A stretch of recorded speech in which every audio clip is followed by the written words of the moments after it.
ইসলামের বিজয় আসবে, ওলামায়ে কেরামের পদচারণা শক্ত লঙ্ঘনে ছড়িয়ে পড়বে ইনশাআল্লাহ। যে পাড়ায় পাড়ায় মহল্লায় মহল্লায় যে কোরআনের বাণী ছড়িয়ে দিচ্ছে, একটা সময় কিন্তু গ্রাম অঞ্চলের মঞ্চগুলো ওই মমতাজ মার্কা শিল্পীদের দখলে ছিল, ঠিক না?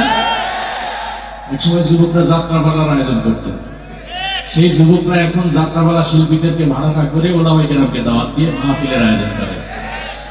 ওই যারা যাত্রাপালায় গান গাইতো তারা যখন দেখছে যে আমাদের পেটে তো লাথি মেরে দিছে হুজুররা, আমাদের তো আর মার্কেট নাই, তখন তারা আবার হুজুর সাজাজনের সংসদে দাঁড়ায় বলে যে আমরাও সিয়াসি তার হাদিস করি। তো জনগণ এখন বোঝে কারা সিয়াসি তার আলেম আর কারা ফাইটটা যায় মানে কান, ঠিক না? তারা তো জনগণের কাছে আগেই বয়কট হয়েছে, এখন সংসদের মতো গুরুত্বপূর্ণ জায়গা থেকেও বয়কট হয়ে গেছে। এইভাবে একসময় ইসলামের বিজয় আসবে, ওলামায়ে কেরামের পদচারণা শক্ত লঙ্ঘনে ছড়িয়ে পড়বে ইনশাআল্লাহ।